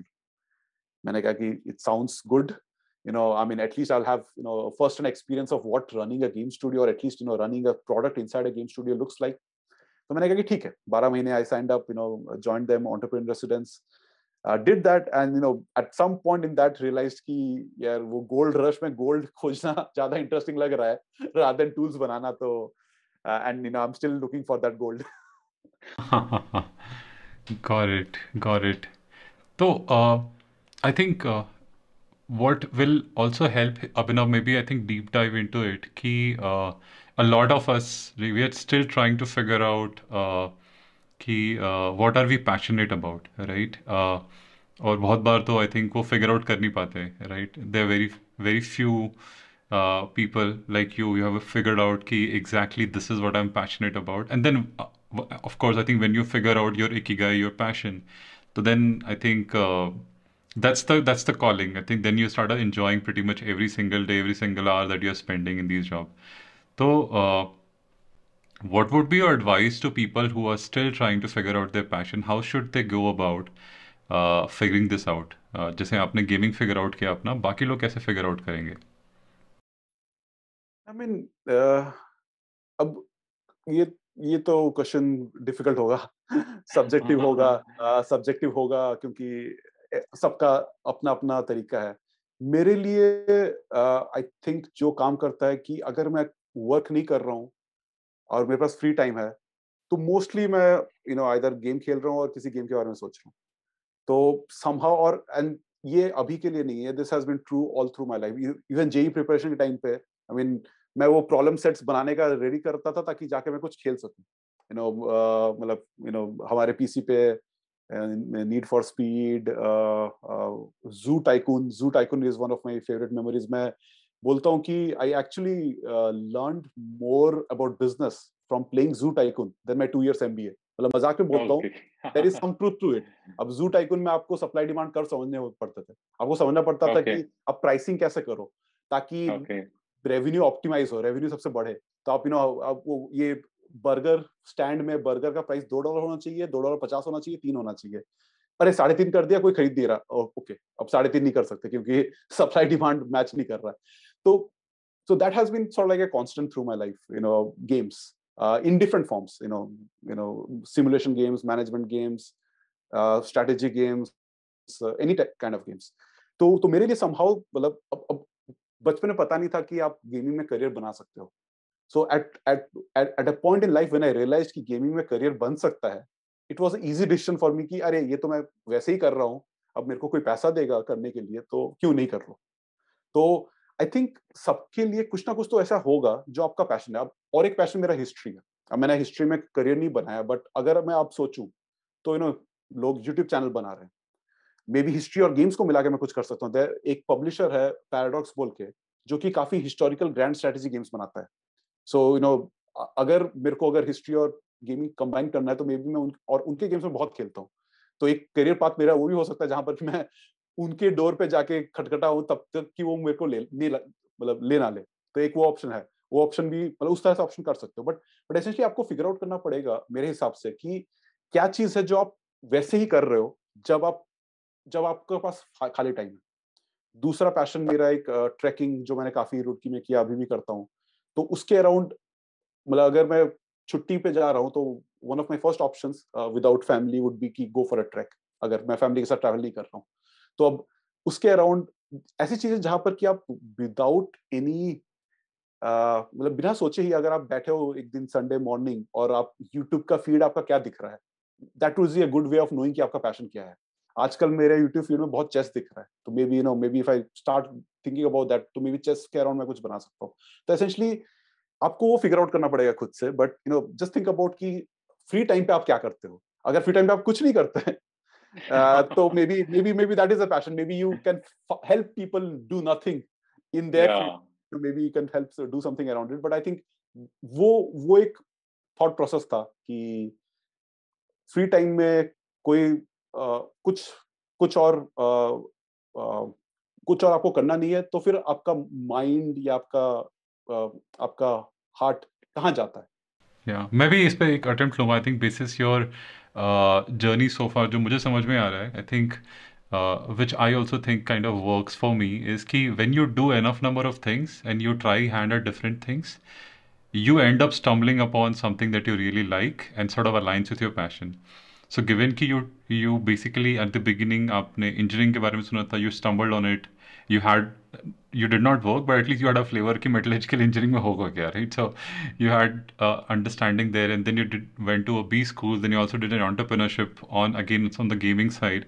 तो आई थिंक वो बहुत सारे experiments करने के बाद you start realising कि अच्छा this is my area of interest, right? After like so many years of working मुझे समझ में आता है कि मार्केटिंग में मेरे को बहुत मजा आता है doing something around brand I am very passionate about, but I am stumbling on this after like doing so many things across my career. So I think that is my point of view. But of course, you can correct me if that sort of worked for you. But that I think sort of helps. Yeah. बिल्कुल, बिल्कुल, बिल्कुल। And I think आपने काफ़ी अच्छा point निकाला कि अ, एक अब अर्ली इन योर करियर और अर्ली इन योर लाइफ आपको काफ़ी ब्रॉड जाना चाहिए। यू नो डीप जाने के लिए टाइम मिलेगा आगे, but early in the life आपको काफ़ी ब्रॉड जाना चाहिए। इवन एल्बर्ट आइंस्टाइन के बारे में ये काफ़ी फेमस है कि वो वायलिन काफ़ी अच्छा बजाते थे। और काफ़ी सीखा था उन्होंने, क्योंकि उनकी मदर म्यूजिक टीचर थी और उनके फादर साइंस में थे। तो उन्होंने दोनों चीज़ करी, और ऑब्वियसली ये सब लुकिंग बैक इन थिंग्स है, बट उस पॉइंट को लेके लोग बोलते हैं कि आइंस्टाइन ने भी बस फिजिक्स के बारे में नहीं सोचा पूरी लाइफ, उन्होंने बहुत सारी चीजें करी। Obviously they were able to find their passion and their interest and their intellect. जो इकिगाई में है, इकिगाई में ये भी है कि पैशन एक पॉइंट है, बट आपका कॉम्पिटेंसी भी होना चाहिए। Yeah. क्या चीज में आपको इंटरेस्ट आता है, जैसे आप बोल रहे हो कि मार्केटिंग में आपको पैशन है, बट यू रियलाइज कि may be you are good at marketing also, and that Yeah. Becomes Yeah. A core component of the ikigai. तो I think Yeah. Early in life and early in career थोड़ा broad जाना चाहिए अगर जा सको तो।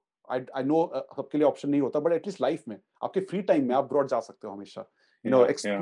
Explore multiple things, and then Yeah. Hopefully that allows you to find the one thing Yeah. Which you like and passionate about. तो बिल्कुल Yeah. बहुत सही Yeah. पॉइंट बोला।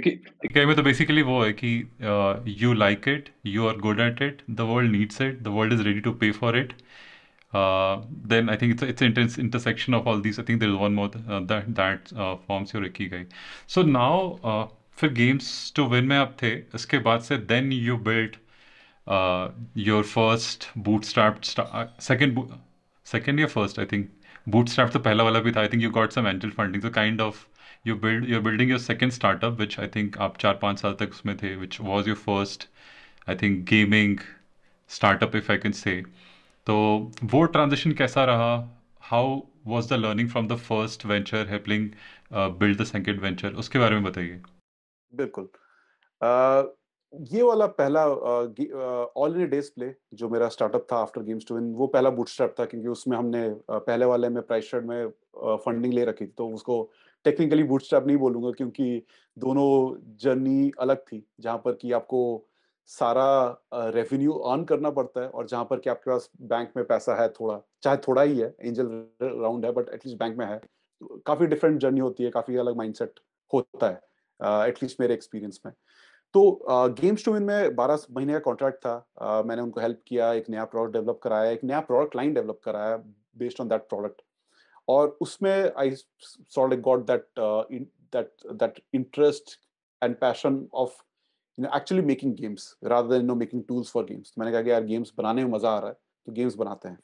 तो जब 12 महीने खत्म हुए, तो there was an option to continue there, but there was this option again of की वो प्राइड ऑफ क्रिएशन की, खुद से 0 to 1 कुछ कर सकते हैं क्या, थोड़ा सा बाहर जाके। एंड अगेन रिस्क नहीं था, एक स्टार्टअप कर लिया था, इट वाज मॉडरेटली सक्सेसफुल। मैंने कहा कि यार एक स्टार्टअप किया, it was able to pay salaries for me, and give some returns to investors. तो मॉड बड़ा सक्सेस नहीं है, बट मॉडरेटली सक्सेसफुल है। उससे बुरा क्या हो सकता है? मतलब उससे Yeah. बुरा भी Yeah. होगा तो क्या जाएगा, मतलब कुछ तो हो गया है। Yeah. जैसा आप बोल रहे थे ना, यू बिल्ड ऑन थिंग्स, तो मैंने कहा कि एक तो कर लिया Yeah. है, तो और एक कर लेंगे। तो eight that point was Fairlie clear कि और एक करना है स्टार्टअप। गेम्स टू विन में Games to Win में I met my second co-founder who was again in the Games to Win, and we started sort of like talking about kind of starting something on our own. And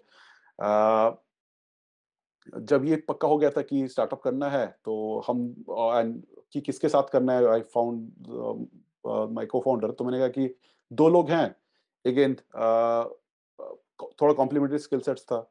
जो मेरा games sorry all in days play का cofounder था, वो art side थोड़ा था, art और operation side. Technology में मैं था, कोडिंग तब तक काफी मैंने सीख, सेल्फ टॉट काफी हो चुका था. तो मैंने कहा कि मैं कोड कर सकता हूँ, तू आर्ट बना के गेम रिलीज करेंगे. तो उस तरह से हमने स्टार्ट किया. दो लोगों ने इनिशियली तो ऑफिस भी नहीं लिया था, घर से ही, वो अपने घर से, मैं अपने घर से बना के. मेरे को याद है कि पहला गेम हमने रिलीज जब किया था ऑल इन डेज प्ले में, और पहले दिन के डाउनलोड कुछ 1000 डाउनलोड हुए थे. तो मतलब पहले दिन पहले गेम Nice. 1000 लोगों ने खेला. तो और कुछ बहुत अमाउंट नहीं था, बट $100 टाइप बना था, या फिर $100 से कम भी होगा. बट जब Wow. देखा कि यार पहले दिन पहला गेम बनाया, 1000 डाउनलोड हो गया और $100 भी बन गए, तो हमें लगा कि यार कुछ तो है. $100,000. 100,000 नहीं, $100 बस. Okay, okay, okay, $100, 1000 okay, download और $100. okay, $100,000 नहीं, $100,000 बनता okay. तो फिर तो हमें लगता कि गोल्ड मिल ही गया है.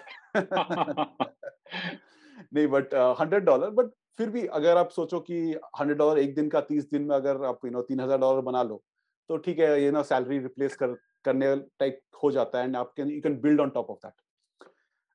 और तो वैसे पहला गेम बनाया, थोड़े टाइम में दूसरा गेम भी रिलीज किया. उसका भी ऐसे जर्नी था. ऑब्वियसली बहुत कुछ सीखना पड़ा था, बहुत कुछ हमें लर्न करना पड़ा था अबाउट द मार्केट, और मोबाइल मार्केट चेंज होता रहता है. बट अब उसके अंदर जाऊंगा तो हम दिनों बैठ के बात कर सकते हैं. But Yeah. वो जर्नी समहाउ स्टार्ट हुआ था कि गेम बना के डालते हैं और देखेंगे. पहला गेम डाला, थोड़ा सक्सेसफुल था. सेकंड गेम डाला, वो भी थोड़ा सक्सेसफुल था. तीसरे चौथे गेम के बाद लगा कि ओके, और 2-3 लोगों को हम हायर कर सकते हैं, क्योंकि अब इनफ रेवेन्यू जनरेट हो रहा है कि हम 2-3 लोगों को रख सकते हैं. तो और 2-3 लोगों को रखा, और ऐसे ऐसे होते होते 4-5 साल, 5.5 साल हो गए ये कंटिन्यू करते हुए कि और थोड़े लोग, और थोड़े गेम्स, और थोड़ा रेवेन्यू. पूरे 5 साल हम प्रॉफिटेबल थे, बूटस्ट्रैप थे और प्रॉफिटेबल थे.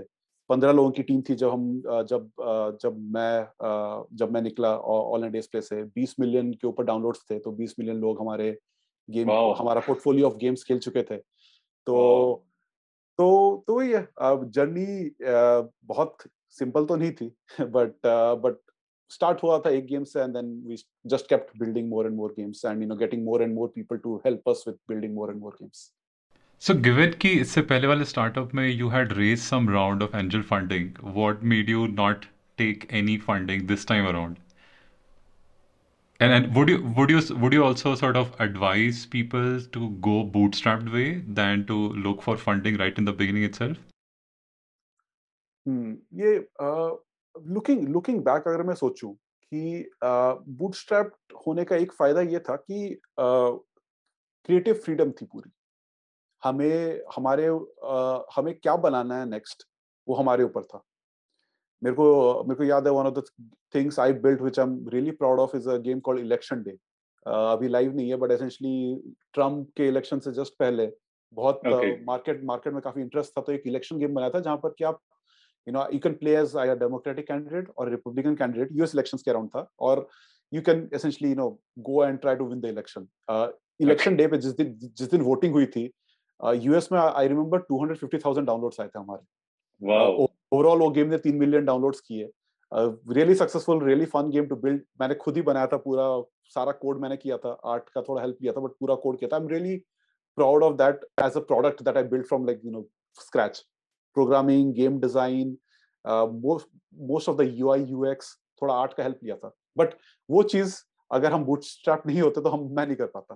तो क्रिएटिव फ्रीडम होती है. तो अगर आप गेम्स में सोच रहे हो, बाकी इंडस्ट्रीज का नहीं बोलूंगा, क्योंकि बाकी इंडस्ट्रीज में मेरे को इतना एक्सपीरियंस नहीं है. बट अगर फ्रीडम आपके लिए बहुत इंपॉर्टेंट है, क्रिएटिव फ्रीडम चाहे आप क्रिएटिव फ्रीडम बोलो या फिर freedom to be able to work on a problem which interests you, चाहे उसका hopefully it makes money, maybe it does not, but if you want that freedom तो फिर bootstrap is the only way to go, because the moment you get money from someone, it ties you into solving a big enough problem, और जो जिसमें आपका interest हो सकता है वो बड़ा प्रॉब्लम ना हो. इलेक्शन डे ऐसा गेम नहीं है जो कि बहुत मल्टी मिलियंस ऑफ डॉलर्स बनाएगा. So it didn't make sense if you are not bootstrapped, but it gave me a lot of creative energy to do that.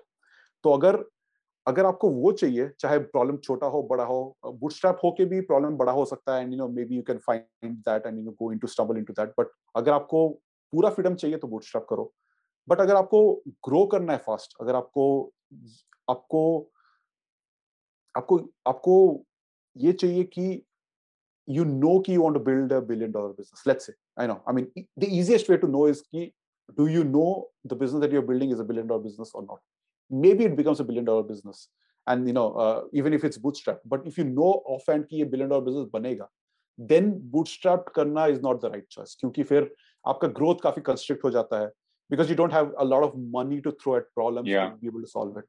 जो iteration होती है startup में, जहाँ पर कि आपको बहुत सारी चीजें करनी पड़ती है to actually find what works.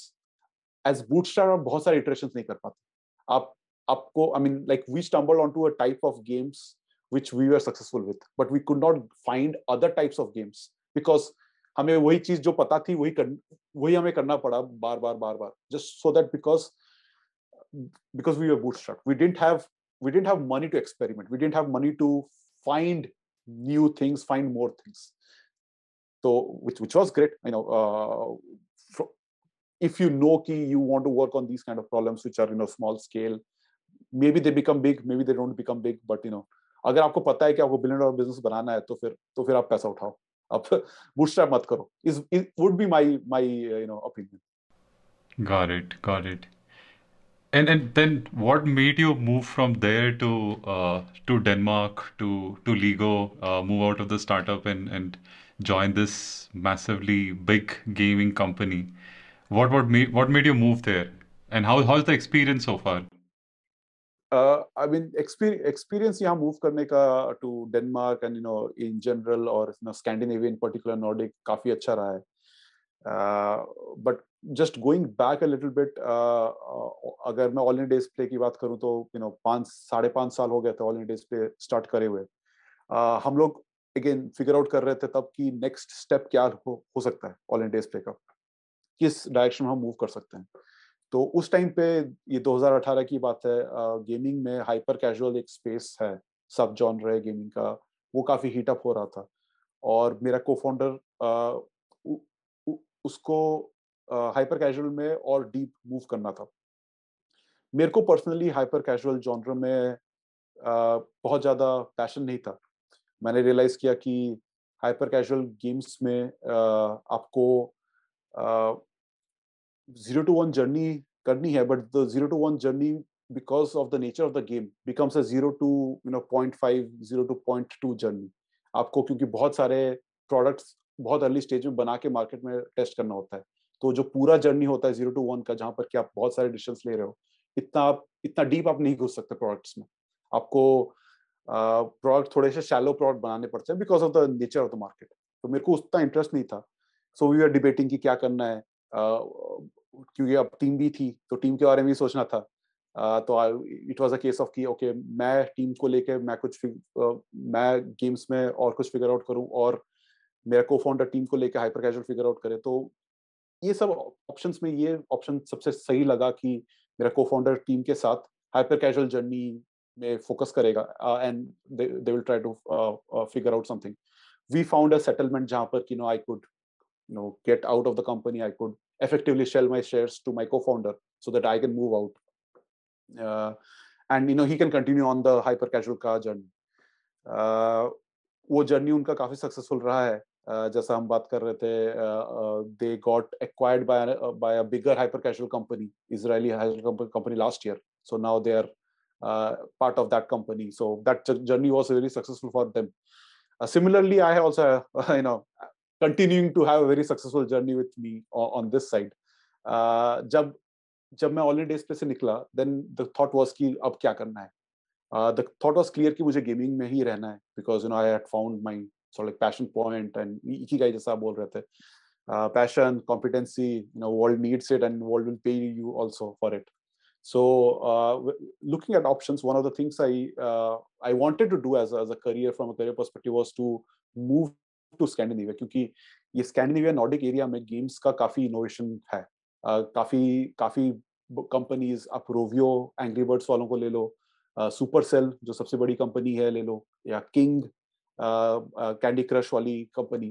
तो कंपनीज और बहुत, मतलब मैं तो बहुत कंपनीज. तो स्कैंडिनेविया, नॉर्डिक, फिनलैंड भी अगर मिला लूं, और सराउंडिंग एरियाज, नॉर्डिक एरियाज, तो गेमिंग के हॉटबेड है. गेमिंग का इनोवेशन बहुत यहाँ से निकल के आ रहा है. तो एक मेरे जहन में ये था कि गेमिंग में अगर मेरे को रहना है और थोड़ा सा और डीप जाना है, तो लेट्स गो जहां पर कि एक्चुअल काफी इनोवेटिव काम हो रहा है. अब इंडिया का मार्केट काफी ग्रो कर चुका है, इंडिया में भी काफी इनोवेशन हो रहा है, पर 2018 में इंडिया मार्केट फिर भी थोड़ा सा छोटा था उस टाइम पे, as compare to obviously Scandinavian market, जहां पर कि बड़ी बड़ी कंपनीज निकल के आ चुकी हैं. तो एक थॉट प्रोसेस था कि ये करना चाहिए. इस हिसाब से जब मैं देख रहा था, तो दिस ये वाला रोल जो मैं अभी कर रहा हूँ विद द लेगो ग्रुप, ये निकल के आया. अब लेगो के साथ एक बड़ी जर्नी है, तो थोड़ा मैं उस पर बात करना चाहूंगा. मेरे पापा अभी आए हुए थे, और उनसे बात चली थी इस पे. तो बचपन में, आई think when I was 5 or 6, लेगो और लेगो ब्रिक्स कॉमन नहीं थे इंडिया में. मतलब कोई नहीं खेलता था, बट समहाउ मेरे किसी दोस्त के पास एक बक्सा था विद ब्रिक्स. एक बार मैंने खेला उनके घर में जाके, और समहाउ जिद लगा ली कि मेरे को चाहिए, लेगो ब्रिक्स चाहिए. मेरे को याद नहीं, पापा ने बताया, तो यू नो मे बी तो कि चाहिए मेरे को ये, अब कहाँ से लाएं. तो पापा ने उनको बताया. तो उन्होंने क्या किया, मेरे एक चाचा होंगे, अंकल, एक यूएस में थे, उनको एक चिट्ठी लिखी कि मेरे बेटे को एक लेगो का बक्सा चाहिए, आप अगर ला सकते हो तो ले आना. और चिट्ठी लिख के फिर भेज दिया, और फिर भूल गए. बट वो जो चाचा होंगे, वो उनको उनको मिला चिट्ठी, उनको याद रहा. 6 महीने बाद जो वो नेक्स्ट टाइम इंडिया आए, तो वो एक बॉक्स लेके आए, एक रेड कलर का बॉक्स लेगो ब्रिक्स का. वो मेरा सबसे क्या बोलूं, पसंदीदा टॉय था थ्रू माय लाइफ. वो उसके साथ मैं, when I got it when I was 5 or 6, I think I played it till you know I went out for engineering. उसके बाद मेरे कजिन्स के पास गया. अभी 6 महीने पहले मैं इंडिया में था, तो मेरी बेटी उसके साथ खेल रही थी, क्योंकि वो बॉक्स अभी भी है हमारे पास. अब अभी भी वो ब्रिक्स हैं, और यू नो क्वालिटी प्रोडक्ट है. तो वो कुछ वो उसी जगह है जहां पर जैसा मैं छोड़ के गया था. तो मेरी मतलब, तो एक वो लेगो ब्रांड के साथ एक काफी पुराना नाता था मेरा बचपन से ही. तो काफी टाइम मैंने लेगो ब्रिक्स के साथ स्पेंड किया था. तो जब ये अपॉर्चुनिटी दिखी जहां पर कि मैं गेम्स कर सकता हूँ, बट लेगो ग्रुप के साथ कर सकता हूँ, और लेगो ग्रुप को हेल्प कर सकता हूँ गेम्स में आगे निकलने का. और लेगो गेम्स जिस डिवीजन में वो एक छोटा डिवीजन है बड़े लेगो ग्रुप के अंदर, तो थोड़ा सा स्टार्टअप ही और स्टार्टअप टाइप का भी रोल है. तो जब वो दिखा, तो एक समहाउ डेस्टिनी की बात आप करते हो, तो दिमाग में लगा कि ओके, मे बी स्कैंडिनेविया जाना था, और लेगो के साथ और गेमिंग, तो समहाउ सारी चीजें फिट आ रही हैं. तो मैंने एक एप्लीकेशन डाला. उन्होंने बहुत जल्दी ही प्रोसेस चलाया. फिर मेरे को और वाइफ को बुलाया to Denmark. We came here, we spent a week, you know spent 2 days with the group, and then spent other 3-4 days just travelling around, and went back. और फिर कुछ हफ्तों बाद उनका ऑफर आया. जब उनका ऑफर आया, तो तब तक हम मतलब आके देख चुके थे कि लाइफ कैसा होने वाला है और जगह कैसी है. थोड़ा सा आइडिया लग गया था. और जब लगा कि इतने सारे पैशन पॉइंट्स एक साथ मैच कर रहे हैं, तो क्यों नहीं. तो फिर उस हिसाब से फिर जब ऑफर आया, तो मैंने एक्सेप्ट कर लिया, और हम मूव कर गए. Overall life from a work perspective काफी अच्छा रहा है, क्योंकि जैसा मैं बताया था कि सारे पैशंस मेरे मीट कर रहे हैं तो every day feels like new day, जहाँ पर कि आप जाके कुछ नया कर सकते हो। लाइफ वाइज काफी अच्छा है। जहाँ पर हम हैं अभी, Billund is it's a very small town. I mean even from like like 6,000 लोग हैं, तो it's a very small town. यहाँ लेगो का हेडक्वार्टर है, लेगो यहाँ स्टार्ट हुई थी और इसलिए हेडक्वार्टर है। तो it has some of that Rourkela type के वाइब्स, जैसा कि मेरे थे। I can easily go out cycling, बेटी को छोड़ सकता हूँ, she can go out cycling in here without any worries, and lot of good nature here. So it's a really nice place from a life perspective also. और so life और work दोनों काफी अच्छा रहा। तो जैसा मैं बोल रहा था कि ऑल इंडिया डिस्प्ले के बाद ऑल इंडिया डिस्प्ले की बाकी टीम की जर्नी भी काफी सक्सेसफुल रही, और मेरी जर्नी भी काफी सक्सेसफुल चल रही है फिलहाल, तो from a passion and from a energy perspective. So generally, I think matlab you don't find language to be a challenge or yeah, generally yeah. Do you find a challenge कि Denmark में language maybe I think I don't know if there are a lot of English speaking population there or how is it? हाँ, काफी काफी vast majority of the population do speak English, खासकर Okay. Young young हमारे as के लोग और youngsters. Okay. कुछ हैं Okay. ओल्डर एज के लोग जो स्पीक नहीं करते हैं। Language, it is a hard language to learn. It is not an easy language to learn. We are learning. I'm learning, but fluency में टाइम लगेगा आने में। द एडवांटेज इज क्योंकि लेगो मल्टीनेशनल कंपनी है, and we have people coming from all around the world. तो Lego का working language English है। सो मेरे डे टू डे वर्क के लिए मुझे डेनिश की जरूरत नहीं है, एंड मोर और लेस लाइफ के लिए शॉप में जाओ या कहीं भी जाओ, आप इंग्लिश से काम चला सकते हो। Obviously learning the language always helps, क्योंकि गवर्नमेंट डॉक्यूमेंट्स और वो सब डेनिश में होते हैं, तो हम सीख रहे हैं, मैं सीख रहा हूँ, बट अभी तक फ्लुएंसी नहीं आई है।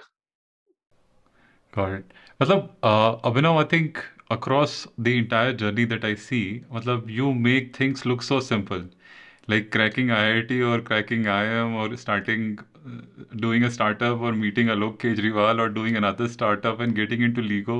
Like, what is your superpower? Matlab, how do you do these things so smoothly?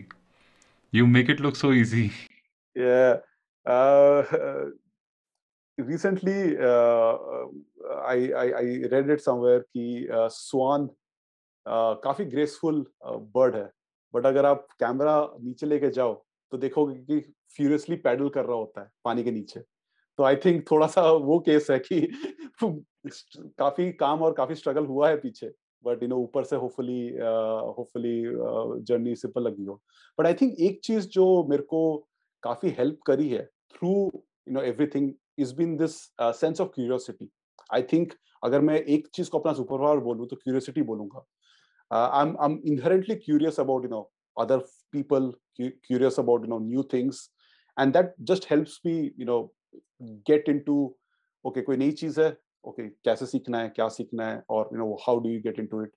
You meet someone new, you try to kind of build a relationship because you're genuinely curious about what the journey that other person has been. So I think that has been sort of like my अगर मैं कोई एक चीज बोलूं, obviously there are lot of other things which go into it, but अगर एक word में अगर कैप्चर करना है तो I think curiosity, and I think that is जैसा हम पहले ही बात कर रहे थे कि अगर if you have the mentality of growth mindset, so I think curiosity मेरे दिमाग में is a part of that growth mindset ki if you're curious about things, you'll always go out and try to learn more, do better, just go a little bit further.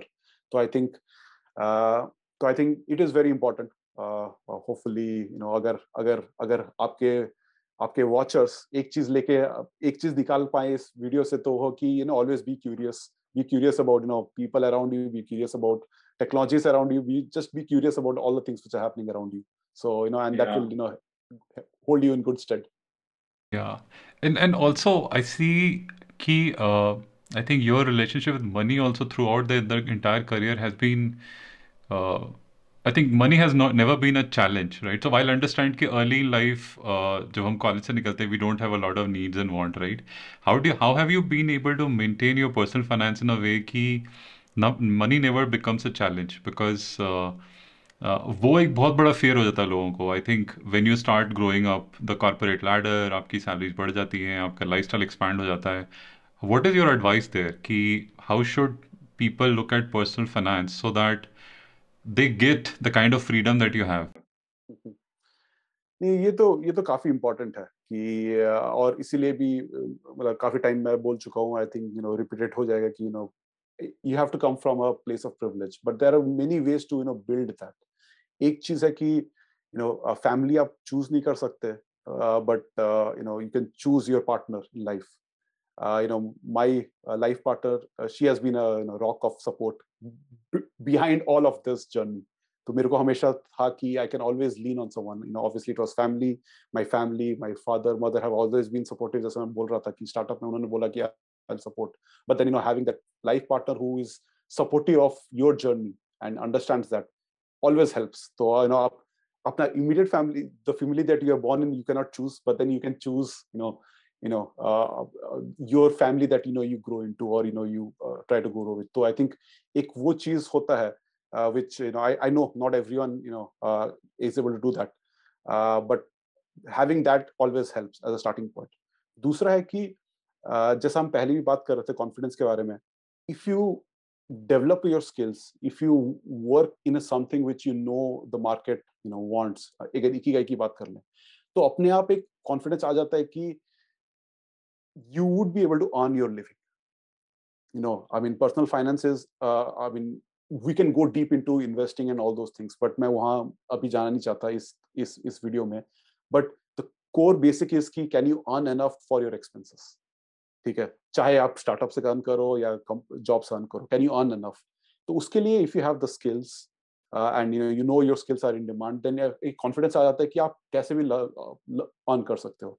तो I think building that support structure behind you and building yourself as a person who has the skills to be able to, worst comes to worst, you can always get something, you can provide value to someone for the work that you do. अगर आपका ये दो चीजें match कर जाती हैं, then all those things step on top of that. Obviously आप बात कर सकते हो, एक बार आपके पास पैसा आ गया तो आपको कैसे इन्वेस्ट करो, कैसे उसको मेंटेन करो, वो सब चीजें, और आई एम श्योर और अच्छे वीडियोस हैं जो उस पे जा सकते हैं. yeah, मेरे लिए इम्पोर्टेंट है कि आपका बेस बनाने के लिए आपको आपका सपोर्ट स्ट्रक्चर और आपका खुद के एबिलिटीज, ये दो चीज अगर आपने बना ली, then you can always be confident कि आप मार्केट में जाके you can earn enough to be able to pay for the food on the table and the house over your roof. रोटी कपड़ा मकान की जो हम बात कर रहे थे, एक बार आपको वो कॉन्फिडेंस आ जाता है, then you know कि चाहे मैक्रो इकोनॉमिक कंडीशंस कैसे भी हो, चाहे कुछ भी हो जाए, आप जाके यू कैन प्रोवाइड वैल्यू. तो आई थिंक वो इम्पोर्टेंट है, और वो चीज मेरा थॉट प्रोसेस पैसे के साथ हमेशा वो रहा है कि I know I can in what ever condition I can go and earn through what ever manner, चाहे स्टार्टअप करके, चाहे कंसल्टिंग करके, चाहे जॉब करके. तो वो कॉन्फिडेंस अगर आप बिल्ड कर पाओ early in your career, then it will hold you in really good stead all the way through. और एक लिटमस टेस्ट भी हो जाता है कि अगर आपको लग रहा है कि आपका स्किल थोड़ा सा स्टैग्नेट हो रहा है, डेवलप नहीं हो रहा है, अगर आप बाहर जाओ तो लोग बोलेंगे कि आप मेरे को हेल्प कर सकते हो, नहीं कर सकते हो, then that's probably a litmus test कि you should probably change your circumstances और start learning a few more things. So I think वो इम्पोर्टेंट है, ग्रोथ माइंडसेट की बात अगेन अगर करें तो, कि अगर आप कॉन्फिडेंस एंड देन ग्रो करते रहो तो. आई थिंक एक और चीज़ है, एक और फैक्टर जो मुझे लगता है which is giving so much of independence to you is कि आई थिंक माई हाइपोथेसिस कि you are not attach to materialistic things, कि आपने मतलब घर में इन्वेस्ट कर दिया so that you can not fly out of India, you are just free to go anywhere. And generally I feel you are not very materialistic कि वहाँ पे you are spending a lot of money. तो I feel that also sort of reduces the pressure that you have on building a large amount of financial muscle power or whatever. Yeah. बिल्कुल. And I mean काफी पुरानी कहावत भी है, उस पर मैं जाऊंगा नहीं, but essentially there is no end to needs or wants. Yeah. Yeah. तो अगर आप चाहो तो आप अनिल अंबानी बनना चाहो, मुकेश अंबानी बनना चाहते हो, बट अगर आप तो there is no end to that. तो at and that it has to be very individual. It has to be someone. It has to be very subjective. But you have to find आपका क्या क्या point है जहां पर कि आप बोलो कि I mean these things don't really matter. मास्लोस hierarchy बोल रहे हैं, क्योंकि अगर आप 1 करोड़ किसी के लिए बहुत बड़ा नंबर है, किसी के लिए बहुत छोटा नंबर है. अब वो हमेशा रहेगा. आपको at some point in your life you have to understand कि what makes you what gives you energy. अगर एक नंबर चेस करना है बैंक बैलेंस के हिसाब से, then maybe that's your ikigai and you do that. But for you, for me, as you say कि it's I mean finally you don't need a lot to be able to have a good life. And finally, जैसा बहुत सारे research बोलता है, people when they at the end of their life, they don't really think about कि कितना bank balance था, कितना नहीं था. They think about moments spent with the family and all those things, right? तो अगर आप वो माइंडसेट में आ सको और उस माइंडसेट से रह सको, तो I mean you can be as happy with as little as you want. I mean some of the happiest people I mean I know are not the richest. So I mean maybe correlation causation वो सब तो आप देख सकते हो, but I mean I think there is something about being able to know कि आपका क्या नंबर है. And I'm not saying you have to not live without money. Money चाहिए, but you have to make sure कि कहाँ पर आप जाके you call it a day and you say okay ठीक है. Now it is just a number which is not really helping me with anything in my life. Yeah. Great. Abhinav, what is next? LIGO तक पहुंच के, LIGO के बाद what are you looking forward to? What is next in life? मेरे लिए the constant thread जो रहा है वो है कि इम्पैक्ट की, जैसा मैं बोल रहा था कि द इम्पैक्ट ज़ू टाइकून मेरे लाइफ में किया है. अगर मैं उस तरह के गेम्स बना सकूं और हेल्प कर सकूं उस तरह के गेम्स बनाने के लिए, जो कि अब 20 साल बाद भी मैं पॉडकास्ट में ज़ू टाइकून की बात कर रहा हूं, तो I would want to be building those kind of games जो कि a kid from now would be talking about 20 years from now, right? तो वही है इम्पैक्ट कि how can I find myself in places जहां पर कि मैं ज्यादा इम्पैक्ट ला सकूं in getting good games out, and then hopefully a couple of those games will touch couple of people outside, जहां पर कि वो 20 साल बाद किसी पॉडकास्ट पे बोलेंगे कि वो गेम मैंने खेला था और that changed my life in some way. तो I'm that is what I want to do for the rest of my life. तो देखते हैं. अभी फिलहाल वो जर्नी चल रही है and hopefully कंटिन्यू करती रहेगी वो journey. Awesome. Thank you so much, Abhinav. Pleasure to have you and have this conversation. Thank you so much. अब लोग आपको कहाँ रीच आउट कर सकते हैं? आप कौन से सोशल मीडिया पे अवेलेबल हैं? कहाँ फॉलो कर सकते हैं आपको? लिंक्डइन पे हूँ. लिंक्डइन पे अगर मेरा नाम सर्च करें तो लोग मेरे को ढूंढ सकते हैं. ट्विटर और फेसबुक पे भी हूँ, बट कम यूज करता हूँ. But LinkedIn I think is the one which is the easiest for me to manage. ठीक है, मैं लिंक्डइन का लिंक वीडियो के नीचे डिस्क्रिप्शन में लगा रहेगा. आप अभिनव को फॉलो कर सकते हैं. Abhinav, thank you again. Thank you so much for joining in. तो अभिनव का प्रोफाइल लिंक जो है वो नीचे डिस्क्रिप्शन में मैंने डाल दिया है. आप जा करके उनसे कनेक्ट कर सकते हैं. उम्मीद करता हूँ आपको ये वीडियो पसंद आया होगा तो इसको लाइक करिए. अगर आपको ये कंटेंट स्टार्टअप्स के अराउंड, करियर के अराउंड और पर्सनल ग्रोथ के अराउंड इंटरेस्टिंग लगते हैं तो आप मेरा चैनल भी फॉलो कर सकते हैं. अगले वीडियो में फिर मिलूंगा आपके साथ. ये वीडियो को अंत तक देखने के लिए बहुत बहुत धन्यवाद.